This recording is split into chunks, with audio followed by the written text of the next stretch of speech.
नमस्कार। संसद टीवी में आपका स्वागत है। मैं हूं मनोज वर्मा और आप देख रहे हैं हमारा खास कार्यक्रम मुद्दा आपका। आज के कार्यक्रम में जो मुद्दा है वो जुड़ा है देश की सुरक्षा से। भारत की जो भौगोलिक स्थिति है वो उसे खास बनाती है, लेकिन साथ ये अपने साथ सुरक्षा से जुड़ी चुनौती भी लाती है। देश के सामने जब भी सुरक्षा को लेकर कोई भी चुनौती आई है, हमारे जांबाजों ने हर मोर्चे पर अपना लोहा मनवाया है। विशेषज्ञों के मुताबिक अफगानिस्तान में तालिबान की सत्ता आने के बाद भारत की चुनौती बढ़ी है। कारण पाकिस्तान और चीन का तालिबानी सत्ता को समर्थन। इस चुनौती को लेकर प्रमुख रक्षा अध्यक्ष बिपिन रावत की तरफ से बड़ा बयान आया है। उन्होंने कहा है कि इस चुनौती का मुकाबला करने के लिए देश रॉकेट फोर्स तैयार करने पर विचार कर रहा है। अपनी सैन्य क्षमता और ताकत के लिए भारत का दबदबा पूरी दुनिया में मशहूर है। भारत की थल सेना जितनी मजबूत है, उतनी ही ताकतवर और आधुनिक हथियारों से लैस भारत की एयरफोर्स भी है।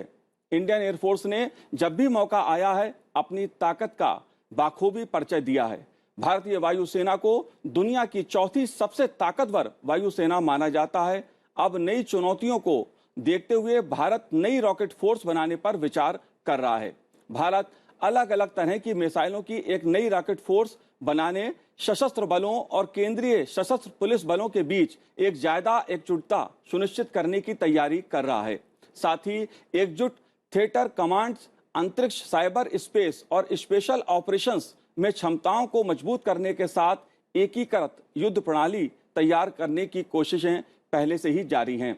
राष्ट्रीय सुरक्षा के सामने आने वाली चुनौतियों का मुकाबला करने के लिए लेटेस्ट टेक्नोलॉजी का इस्तेमाल करते हुए भारत रॉकेट फोर्स बनाने पर विचार कर रहा है। और अहम मुद्दे पर बात करने के लिए हमारे साथ खास मेहमान हैं। रिटायर्ड मेजर जनरल ध्रुव कटोच साहब हमारे साथ हैं। ध्रुव कटोच साहब, आपका बहुत बहुत स्वागत है संसद टीवी पर। साथ ही हमारे साथ ग्रुप कैप्टन अजय लेले जी हैं, जो MPIDSA में सीनियर फेलो हैं। अजय जी, आपका भी बहुत बहुत स्वागत है संसद टीवी पर। एक बहुत बड़ा मुद्दा जो इस समय देश के सामने है वो राष्ट्रीय सुरक्षा का है, क्योंकि पड़ोस में अफगानिस्तान में बहुत कुछ ऐसा घटित हुआ है जिसको देखते हुए भारत के सामने नहीं बल्कि दुनिया के सामने कई तरह की चुनौतियां खड़ी हुई हैं। आतंकवाद का एक रूप नए स्वरूप में उभर के सामने आ रहा है। ऑस्ट्रेलिया में 3 देशों का एक महत्वपूर्ण पैक्ट बना है, गठबंधन हुआ है। उसके क्या मायने हैं, इन चीजों को हम समझने की कोशिश करेंगे अपने इस खास कार्यक्रम में, क्योंकि मुद्दा आपका है। सबसे पहला सवाल मेरा ध्रुव कटोच साहब आपसे है।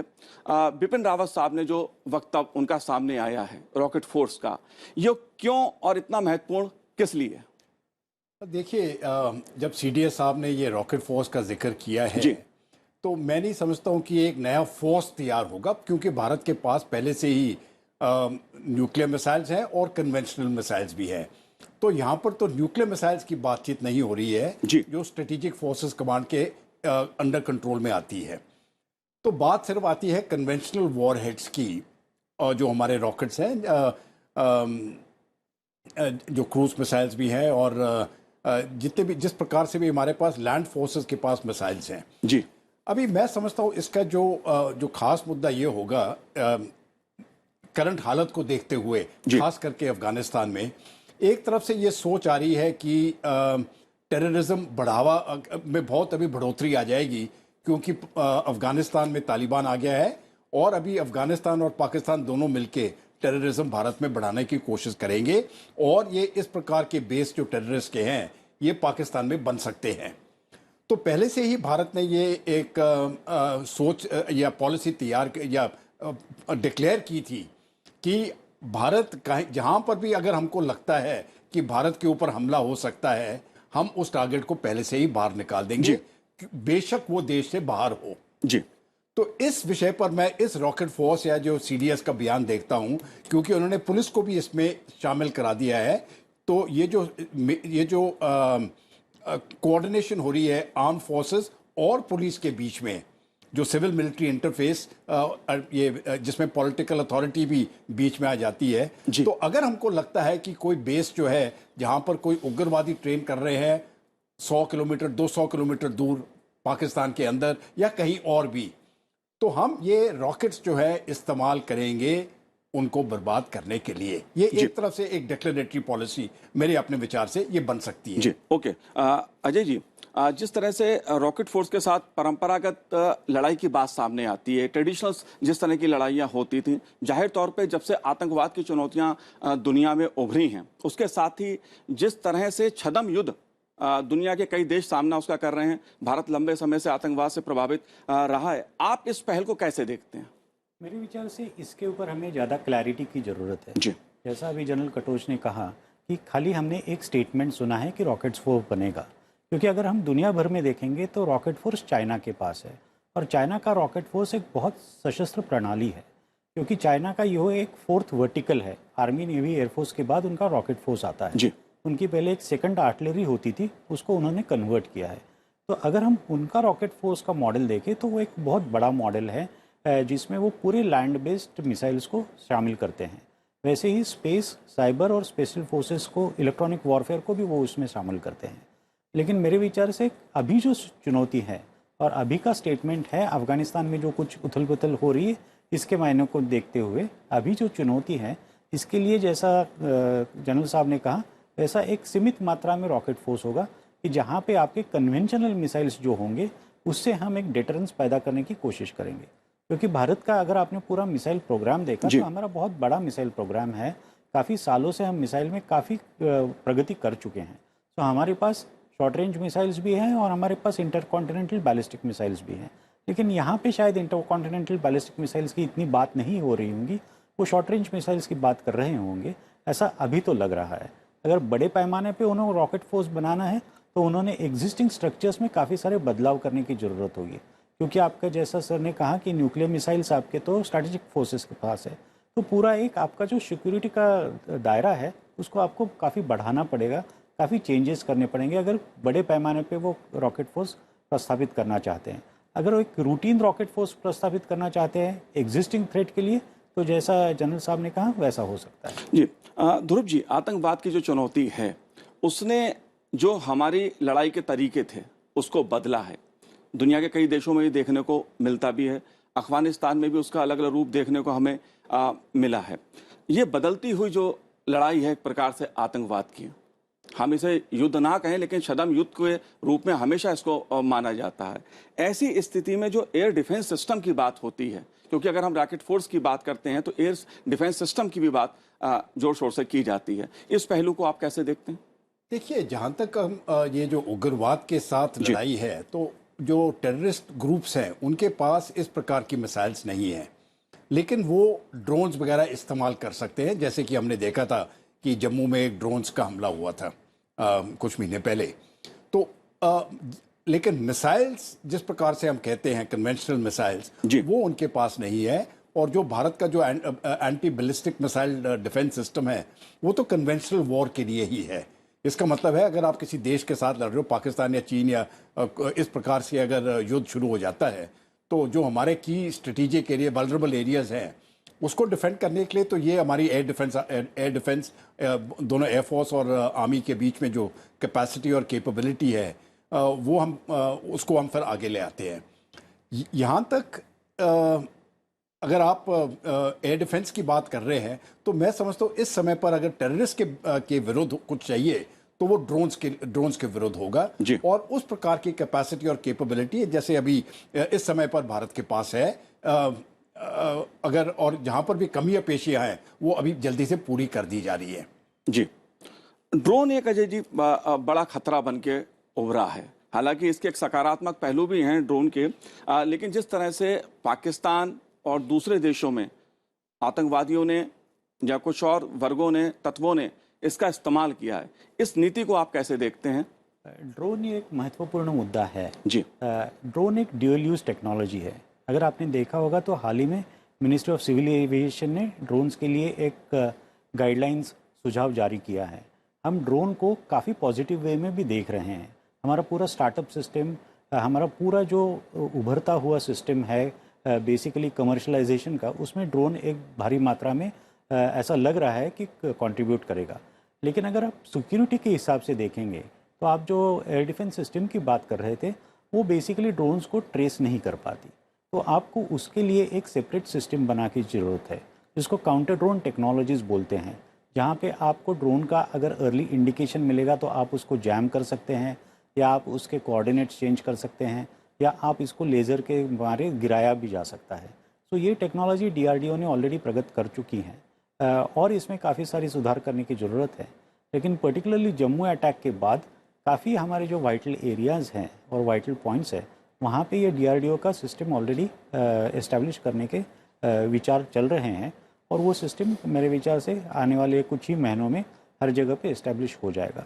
लेकिन अगर हम ये रॉकेट फोर्स की बात कर रहे हैं, और रॉकेट फोर्स में अगर CDS साहब ने पुलिस का भी जिक्र किया है, तो definitely drone becomes part of rocket force only, because police के लिए सबसे ज़्यादा खतरा, पर्टिकुलरली आपका बॉर्डर सिक्योरिटी फोर्स, आपका CRPF, ITBP, अगर आप देखेंगे तो ड्रोन से हथियार भी गिराए जा रहे हैं, ड्रोन से ड्रग्स भी आ रहे हैं, तो उनके लिए सबसे ज़्यादा खतरा अभी ड्रोन से है। तो अगर आप एक रॉकेट फोर्स कर रहे हैं तो काउंटर ड्रोन टेक्नोलॉजी में भी आप एक कंटिन्यूसली ऐसी पहल करेंगे कि अगर हमारे ऊपर ड्रोन का अटैक होगा तो हम शायद मिसाइल से भी अटैक कर सकते हैं। तो ये एक लड़ाई के मायने हैं। जैसा जैसा डिटेल्स आ जाएंगे तभी हमें क्लैरिटी मिलेगी। जी, जाहिर तौर पे अगर बिपिन रावत जी ने ये सवाल उठाया है, ये मुद्दा देश के सामने रखा है कि इस तरह से जी विचार किया जा रहा है कि रॉकेट फोर्स देश के पास हो। जाहिर तौर पे जिस तरह से कन्वेंशनल वार की बात होती है, परंपरागत लड़ाई की बात होती है, ध्रुव साहब, जिसे मैं समझना चाहता हूँ, क्योंकि अब आतंकवादी समूह जो हैं वो किस तरह से, कहाँ से हमला करेंगे, कैसे करेंगे, सामने आके तो करते नहीं हैं, करेंगे भी तो कहीं छुप के करते हैं। तो एक क्या इसके पीछे एक वजह ये भी बहुत बड़ी है कि हम पे हमला हो उससे पहले हम जवाब दुश्मन को दे सकें, आतंकवादी समूहों को दे सकें। उस दृष्टि से आप रॉकेट फोर्स को कितना महत्वपूर्ण मानते हैं? देखिए, मैं तो उसको उस बहुत ही महत्वपूर्ण मानता हूं। जैसे कि अजय साहब ने अभी ड्रोन्स का जिक्र किया है जी। फर्ज करो हमारे पास अगर हम हम ऑफेंसिव यूज करना चाहते हैं ड्रोन्स की, और हमको मालूम पड़ जाता है कि किसी एक पहाड़ी के ऊपर कुछ उग्रवादी हैं, किसी भी कारण अगर पता लग जाता है, और वहां पर कन्वेंशनल जो अपनी सेना है, जो सेना की टुकड़ी है, उसको भेजने में फर्ज करो कुछ 6 घंटे लगते हैं। तो अगर आपके पास ड्रोन है, ड्रोन तो आप 15 मिनट के अंदर भेज के उसके ऊपर टारगेट को डिटरमिन करके उसको हम बर्बाद कर सकते हैं। ये आज तक ये ड्रोन्स की इतनी काबिलियत है अभी। तो एक तरफ से हम ड्रोन्स को भी एंटी टेररिस्ट ऑपरेशन में इस्तेमाल कर सकते हैं। अगर हम टारगेट को डिस्ट्रॉय नहीं करना चाहते हैं, हम उसको लोकेट करने में मदद कर सकते हैं। तो ड्रोन्स दोनों तरफ से एक दुश्मन इस्तेमाल करता है, तो उसकी काउंटर ड्रोन टेक्नोलॉजी किस प्रकार से होना चाहिए, और अगर हम खुद इस्तेमाल करते हैं तो वो कैसे इस्तेमाल करना है, क्या हमको डिस्ट्रक्शन चाहिए या सर्वेलेंस के लिए चाहिए, रिकॉनेसेंस के लिए चाहिए, किस लिए चाहिए। तो ये सब चीज़ें उस कन्वेंशनल वॉर में भी और एंटी टेररिस्ट ऑपरेशन में भी मैं समझता हूँ ये आ सकती है। लेकिन जो सवाल आपने पूछा ये मैं समझता हूँ बहुत ज़रूरी है। अगर टेररिस्ट ऑपरेशंस होते हैं तो टेररिस्ट ऑपरेशन में कोई फ्रंट नहीं है। फर्ज करो अगर हम कहते हैं कि चीन के साथ लड़ाई है, तो ईस्टर्न लद्दाख में जिस प्रकार से इंगेजमेंट हुआ, तो चीन एक तरफ था, भारत एक तरफ था, तो एक तरह से वो लाइन बीच में जो थी वो फ्रंट बन गई। लेकिन जब टेररिज्म उग्रवादियों के साथ ऑपरेशन होते हैं तो कोई फ्रंट नहीं है। उग्रवादी आगे हो सकता है, पीछे हो सकता है, कहीं भी हो सकता है जी। तो यहाँ पर हमारी इंटेलिजेंस कैपेसिटी और कैपेबिलिटी मैं समझता हूँ बहुत ज़रूरी है, और साथ ही पब्लिक का सपोर्ट बहुत ज़रूरी है, क्योंकि एक बार जब पब्लिक का सपोर्ट है तब जाके हालात जो है वो बिल्कुल अलग सी हो जाती है। तो पब्लिक का सपोर्ट और अपनी खुद की इंटेलिजेंस कैपेबिलिटी और हमारे पास सिक्योरिटी फोर्सेस की कैपेसिटी और कैपेबिलिटी दोनों, जब ये सब चीज़ें एक साथ मिल जाती हैं तो ये खतरे जो हैं हम काफ़ी अच्छे तरीके से इनको निपट सकते हैं जी। ये कह सकते हैं क्या ड्रोन नीति जो है उसको और रॉकेट फोर्स की जो बात कही गई है उसको मिलाकर ही आपको आगे की रणनीति बनाना ज़्यादा कारगर रहेगा? हालांकि एक विचार सामने आया है, बिपिन रावत जी ने जो कहा कि सरकार विचार कर रही है, लेकिन जिस तरह से आप दोनों बता रहे हैं कि ड्रोन और प्लस रॉकेट फोर्स, उसको मिला के ही अपनी सुरक्षा व्यवस्था को आगे लेके चलना पड़ेगा। ये देखिए, अगर आप रॉकेट फोर्स की बात कर रहे हैं तो रॉकेट फोर्स में खाली रॉकेट नहीं रहते जी। आपके रडार्स रहते हैं, आपको सैटेलाइट बेस्ड इंफॉर्मेशन की ज़रूरत होती है। तो बेसिकली आपको अगर कहीं पे भी मिसाइल डालना है तो आपको इंटेलिजेंस की ज़रूरत होती है, और वो रियल टाइम इंटेलिजेंस आपको ड्रोन से ही मिल सकती है, क्योंकि आपका सैटेलाइट का भी टाइमिंग रहता है। After some time only they come to a particular location. तो आपको एक्चुअल रियल टाइम इंटेलिजेंस अगर ज़रूरी है, पर्टिकुलरली अगर हम अफ़गानिस्तान थिएटर की बात कर रहे हैं कि जहाँ पे आपका बॉर्डर इतना नज़दीक है, तो आपको बिल्कुल रियल टाइम इंटेलिजेंस की ज़रूरत है। वो आपको खाली ड्रोन के माध्यम से ही मिल सकता है। और ड्रोन को हम एज ए मिसाइल भी यूज़ कर सकते हैं। जैसे हम ड्रोन को यूएवीज कहते हैं, अनमैन्ड व्हीकल, वैसे अनमैन्ड कॉम्बैट व्हीकल होता है जहाँ पे ड्रोन अपने आप जाके या तो गोला बारूद कर सकता है या वो सुसाइड मोड में जा सकता है और अपने आप भी वहाँ जाके गिर जाएगा जो टारगेट होगा। जी। दूसरा, अगर हम बड़े पैमाने पे देखें कि उनका एयर डिफेंस सिस्टम है, तो उनकी जो रडार प्रणाली है उसको भी आप डायरेक्टली ड्रोन से अटैक कर सकते हैं। उसको separation of enemy air defence बोलते हैं। जी। तो काफ़ी सारी चीज़ें हैं। जब पूरी क्लैरिटी आ जाएंगी कि एग्जैक्टली रॉकेट फोर्स के क्या क्या मायने होंगे, क्या क्या कंपोनेंट्स होंगे, तभी हम इसके बारे में एक्चुअल जानकारी दे पाएंगे। अजय जी, जाहिर तौर पे रॉकेट फोर्स को लेकर जिस तरह से विचार विपिन रावत का सामने आया है, उसके कई और पहलू भी उभर के सामने आएंगे, क्योंकि आतंकवाद की जो चुनौती है जिस रूप में दुनिया के सामने आ रही है, खास तौर से तालिबान के सामने आने के बाद, और पाकिस्तान और चीन ने जिस तरह से समर्थन दिया है तालिबान को, उसने कई सारे सवाल दुनिया के सामने खड़े कर दिए हैं। ऑस्ट्रेलिया में ध्रुव साहब एक बड़ा डेवलपमेंट हुआ है जिसमें यूके, यूएस और ऑस्ट्रेलिया ने मिलकर एक गठबंधन, एक प्रकार का पैक्ट किया है। एशिया पैसिफिक इस गठबंधन को फोकस इसका कहा जा रहा है। इसको आप कैसे देखते हैं, कितना महत्वपूर्ण है ये? देखिए, इस पैक्ट में ये तीनों देश जो हैं, जो इसका एक्रोनिम बना है उसको ऑकस कहते हैं, ऑस्ट्रेलिया, यूके, यूएस। तो इसका एक तरफ से ऑकस उसका नाम अभी दे दिया है। और इसमें इन तीनों ने कहा है कि एशिया पैसिफिक में एक तरफ से वो कोऑपरेशन करेंगे, जो चीन अपनी मनमाजी कर रहा है, वो अग्रेसिव बिहेवियर जो है उसको कंट्रोल करने के लिए। तो बेसिक मकसद ये है। तो शुरुआत में उन्होंने क्या किया है कि जहाँ तक अमेरिका ने बोला है ऑस्ट्रेलिया को कि आप न्यूक्लियर सबमरीन बनाइए और हम आपको उसकी टेक्नोलॉजी देंगे। इस प्रकार से ये कोऑपरेशन इनकी साइबर वगैरह में भी होती जाएगी। मेरे अपने विचार से ये जो ऑकस है, ये आगे जाके बढ़ के मुझे लगता है ये क्वाड में जाके मिल जाएगा, क्योंकि आप दो देश इसके जो हैं वो तो पहले से क्वाड के मेंबर है। ऑस्ट्रेलिया और अमेरिका पहले क्वाड के मेंबर है, सिर्फ जापान और भारत इसके बीच में नहीं है। तो अभी मैं समझता हूं कि यूके जो है, यूके, फ्रांस, यूरोप से ये दो देश मुझे लगता है ये अभी क्वाड में किसी तरह से मिल जाएंगे। तो ये ऑकस बेशक अपने रास्ते पे चलता रहेगा, लेकिन एक तरफ से ये जो क्वाड प्लस जिसकी मैं बात कर रहा हूँ, मुझे लगता है ये ऑस्ट्रेलिया और ये यूके और फ्रांस ये इसमें मिल जाएंगे, और आसियान के कुछ देश भी इसमें मिल जाएंगे। तो बेसिकली खतरा जो हो रहा है वो चाइनीज़ एक्सपेंशन का है। चाइनीज़ को जो एग्रेसिव बिहेवियर हो रहा है साउथ चाइना सी में, और जिस प्रकार से वो इंडो पैसिफिक में अपनी एग्रेसिव बिहेवियर दिखा रहे हैं, उसको कंट्रोल करने के लिए ये ऑकस एक तरफ से ग्रुपिंग अभी बन गई है। क्लैश ऑफ सिविलाइजेशन, इसको ये भी कहा जा रहा है जी। इसका क्या, अगर अफगानिस्तान के संदर्भ में हम समझें, क्या मतलब है? अगर आपने रावत साहब का स्टेटमेंट देखा तो उन्होंने क्लैश ऑफ सिविलाइजेशन इसलिए कहा था क्योंकि वो ये बोल रहे थे कि चाइना अब इस्लामिक देशों के साथ मिल रहा है। तो बेसिकली उनका ये कहना है कि ये दोनों सिविलाइजेशंस काफ़ी पुराने हैं और ये सिविलाइजेशंस एक दूसरी सिविलाइजेशन के साथ क्लैश करने वाले हैं। तो बेसिकली वो इस मायने में देखते हैं कि आज तक ऐसा हो रहा था कि चाइना अपना पूरा, अगर आप चाइना का सिक्योरिटी एंगल देखें तो वहाँ पे उनका इस्लामिक देशों के साथ इतने बड़े मात्रा में ऑफेंसिवली गठबंधन नहीं हो रहा था। अब तालिबान जैसी एक जो पावर है, जो सबको पता है टेररिस्ट ऑर्गेनाइजेशन है, बट फिर भी अगर आप उनको बढ़ावा दे रहे हैं, आप उनको एंगेज कर रहे हैं, तो कहीं ना कहीं आपका मकसद खाली तालिबान को एंगेज करना नहीं है। क्योंकि अगर आप देखेंगे तो पाकिस्तान को हमेशा लगता था कि अफगानिस्तान भारत का स्ट्रैटेजिक बैकयार्ड है जी। तो वो बैकयार्ड को वो नष्ट करना चाह रहे हैं, क्योंकि वो बैकयार्ड खाली पाकिस्तान के ऊपर नहीं होगा, वहाँ पे एक बड़ी सत्ता को बैठने की ज़रूरत होगी। तो वैसा वाला है। और दूसरी चीज़ जो ऑस्ट्रेलिया में डिस्कशंस हुए हैं, अगर आप बाइडेन के स्टेटमेंट देखेंगे तो उन्होंने 3 टेक्नोलॉजीज़ के ऊपर बात की है। एक आर्टिफिशियल इंटेलिजेंस पे बोला है, साइबर पे बोला है और न्यूक्लियर पावर्ड सबमरीन पे बोला है। लेकिन हमें इसमें ये भी देखना चाहिए कि स्ट्रैटेजिक इंटरेस्ट के साथ इसमें कमर्शियल इंटरेस्ट भी है, क्योंकि जैसे ही बाइडेन साहब का ये स्टेटमेंट आया वैसे ही फ्रांस को काफ़ी मिर्ची लगी है, क्योंकि फ्रांस का काफ़ी मार्केट था वहाँ पे न्यूक्लियर पावर्ड सबमरीन में। तो ये बेसिकली पावर पॉलिटिक्स है, ये खाली जियो स्ट्रैटेजिक नहीं, जियो इकोनॉमिक्स भी बढ़ती रहेगी। जी, क्लैश ऑफ सिविलाइजेशन, क्या आप कैसे देखते ध्रुव साहब इसे? देखिए, हंटिंगटन ने जो उस टाइम बताया था, उनका जो क्लैश ऑफ सिविलाइजेशन का मकसद उस समय पर जब उन्होंने वो किताब लिखी थी अपनी क्लैश ऑफ सिविलाइजेशंस, तो उनका कहना ये था कि वेस्टर्न डेमोक्रेसी या एक तरफ से आप कहिए जो क्रिश्चियन वर्ल्ड है, उसका कभी ना कभी क्लैश इस्लामिक वर्ल्ड से होगा।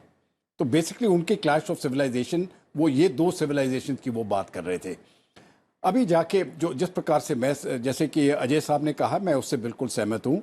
ये जो ग्रुपिंग्स अभी जो बन रही हैं, एक तरफ की जो ग्रुपिंग है, एक ये जो वामपंथी दल हैं, जो लेफ्टिस्ट फोर्स है, जिसमें चीन भी उसमें शामिल हो जाता है। चीन एक कम्युनिस्ट कंट्री है, बेशक उसके इकोनॉमिक पॉलिसीज अलग हैं जी, तो लेकिन रूस इसमें इसके बीच में शामिल नहीं होगा। तो मैं समझता हूँ जो ये ग्रुपिंग जो बनाना चाहते हैं, ये जिहादी फोर्सेस और लेफ्ट फोर्सेस एक तरफ से बनाना चाहते हैं, जिससे कि जो भी पॉलिसीज वेस्टर्न डेमोक्रेसीज की है वो उसको अपोज कर दें। तो एक तरफ से आप अगर आप ये देखें तो एक नया किस्म का अभी एक कोल्ड वॉर शुरू हो रहा है। जो पहले कोल्ड वॉर शुरू हुआ था वो वहाँ पर डेमोक्रेसीज और कम्युनिज्म के बीच में था। अभी ये मुझे लग रहा है एक सिविलाइजेशनल कोल्ड वॉर शुरू हो रहा है, जो प्ले आउट हो रहा है दो जगह पर। एक जगह है अफगानिस्तान पाकिस्तान के इलाके में, और दूसरा है इंडो पैसिफिक में। और यहाँ पर चीन और अगर आप अफगानिस्तान पाकिस्तान की बात कर रहे हैं तो यहाँ पर चीन और इस्लामिक फोर्सेस एक तरफ है और डेमोक्रेसीज दूसरी तरफ है, और इंडो पैसिफिक में भी चीन एक तरफ है और डेमोक्रेसीज दूसरी तरफ है। तो ये एक तरफ से नया कोल्ड वॉर अभी शुरू हो चुका है, और ये कई, मुझे लगता है कि आगे तक ये कई सालों तक ये चलता रहेगा। जी बिल्कुल, मेरे साथ वीके सारस्वत जी भी जुड़ चुके हैं, जो पूर्व निदेशक हैं रक्षा अनुसंधान और विकास संगठन के। उनसे भी मैं समझना चाहूंगा, क्योंकि रॉकेट फोर्स की जब बात हो रही है, क्योंकि जिस तरह से दुनिया में आतंकवाद का स्वरूप बदल के सामने आ रहा है, और ऐसे में बिपिन रावत का ये कहना कि देश को रॉकेट फोर्स की जरूरत है, उस पर विचार किया जा रहा है, अपने में महत्वपूर्ण है। सारस्वत जी, आपका स्वागत है संसद टीवी पर। नमस्कार जी, आपने भी उस वक्तव्य को पढ़ा होगा बिपिन रावत के, जिसमें उन्होंने रॉकेट फोर्स की बात कही है। इसको आप कैसे देखते हैं? मैं ये देखता हूं कि ये एक अच्छा मूव है, क्योंकि हमें अपने रॉकेट की जो क्षमताएं हैं उनको कंसोलिडेट करने की जरूरत है। वो डिस्ट्रीब्यूटेड फॉर्म में अभी है, अलग अलग फोर्सेस के पास अलग अलग रॉकेट्स हैं, मिसाइल्स हैं, तरह तरह की कैपेबिलिटीज हैं। और जिस तरह का सिक्योरिटी एनवेलप हमारे चारों तरफ इस समय उठ रहा है, रॉकेट जो है वो एक मेजर भूमिका अदा करेंगी आने वाले दिनों में। तो हमें चाहिए कि एक तरह से एक इंटीग्रेटेड फोर्स को हम एस्टेब्लिश करें, और जितने भी तरह के हमारे पास मिसाइल्स और रॉकेट्स हैं उनको एप्लीकेशन ओरिएंटेशन के साथ एक तरह की फोर्स डेवलप की जाए, जिसकी एफिशिएंसी विल बी बेटर, और जो हमें अपने वार टाइम में ज़्यादा इफेक्टिवली हम उसको यूज़ कर सकेंगे। तो उनका ये जो वक्तव्य था और उनका जो इन्होंने जो डिसीजन लिया है, मैं सोचता हूँ कि एक अच्छा डिसीजन है, और इससे हमारी फोर्सेस को फायदा होगा। जी, अगर मिसाइल सिस्टम की मैं बात करूं तो डीआरडीओ ने तमाम तरह की उपलब्धियां हासिल की हैं, देश की रक्षा व्यवस्था को काफी दुरुस्त किया है, मजबूत बनाया है। उस संदर्भ में आपका क्या कहना है? देखिए, डीआरडीओ ने जितने भी रॉकेट्स और मिसाइल्स बनाए हैं वो तरह तरह के मिसाइल्स हैं। कुछ सरफेस टू सरफेस मिसाइल्स हैं, सरफेस टू एयर मिसाइल्स हैं, एयर टू एयर मिसाइल्स हैं, और तरह तरह के रॉकेट हैं, जैसे पिनाका है, पिनाका मार्क 2 है, तरह तरह के रॉकेट्स हैं। इनके सबकी अलग अलग एप्लीकेशंस हैं। कुछ स्ट्रेटेजिक सिस्टम्स भी हैं, जैसे अग्नि तरह के मिसाइल्स हैं, जो कि लॉन्ग रेंज वारफेयर में हमें यूज करने होंगे, स्ट्रेटेजिक डोमेन में यूज करने होंगे। तो हर एक का अपना अलग अलग रोल है, अलग अलग एप्लीकेशन है। अगर हम एक रॉकेट फोर्स बनाएंगे तो हम इसको अपने एक इंटीग्रेटेड फॉर्म में लेके आएंगे, और उसकी जो इफेक्टिव यूटिलाइजेशन होगी इस सिचुएशन के मुताबिक उसको हम यूज कर सकेंगे। दूसरी चीज ये होगी कि बहुत सा इंफ्रास्ट्रक्चर जो होता है कॉमन होता है, जी, जो नेवी के पास भी है, एयरफोर्स के पास भी है, आर्मी के पास भी है। उस इंफ्रास्ट्रक्चर को हम अननेसेसरी डुप्लीकेट ट्रिप्लीकेट करने की जरूरत नहीं पड़ेगी। अगर ये रॉकेट फोर्स बनाएंगे तो वो यूनिफाइड इंफ्रास्ट्रक्चर से हम ज्यादा एफिशिएंसी ला सकेंगे, थोड़ा इन्वेस्टमेंट भी कम होगा और अप्रोच भी अच्छी होगी। तो मैं तो इसका बहुत पूरी तरह से समर्थन करता हूँ कि डीआरडीओ ने जितने मिसाइल्स और रॉकेट्स अभी बनाए हैं उसको एक अम्ब्रेला के अंदर लाके, रॉकेट फोर्स के अंदर लाके, जैसे आर्मी नेवी एयरफोर्स है, एक रॉकेट फोर्स बनाई जाए और उसका यूटिलाइजेशन उसके हिसाब से किया जाए, एप्लीकेशन के हिसाब किया जाए, जिस दिशा में वारफेयर जा रहा है उस दिशा में उसका इस्तेमाल किया जाए और उसकी एफिकेसी इस तरह से बहुत ज्यादा हो जाएगी। जी बिल्कुल सारस्वत जी, जिस तरह से दुनिया में आतंकवाद का रूप उभर के सामने आया है, अफगानिस्तान में जो कुछ हुआ, पाकिस्तान चीन उसका समर्थन कर सकते हैं, लेकिन दुनिया के सामने आतंकवाद एक नई चुनौती के रूप में उभर के सामने आ रहा है। उसका स्वरूप क्या है, किस तरह आएगा, ये अलग अलग सवाल अलग अलग दृष्टि से लोग देख सकते हैं। लेकिन ये बात भी सही है कि रॉकेट फोर्स की बात अगर बिपिन रावत ने कही है तो उसके अपने मायने हैं, क्योंकि आतंकवाद की चुनौती एक नए रूप में सामने आ रही है। सारस्वत जी, आपने हमसे बात की, आपका बहुत बहुत शुक्रिया। ध्रुव जी, आपका भी बहुत बहुत शुक्रिया। अजय जी, आपका भी बहुत बहुत शुक्रिया, बहुत बहुत धन्यवाद। तो आज आपका मुद्दा में इतना ही, मुझे दीजिए आज्ञा, नमस्कार।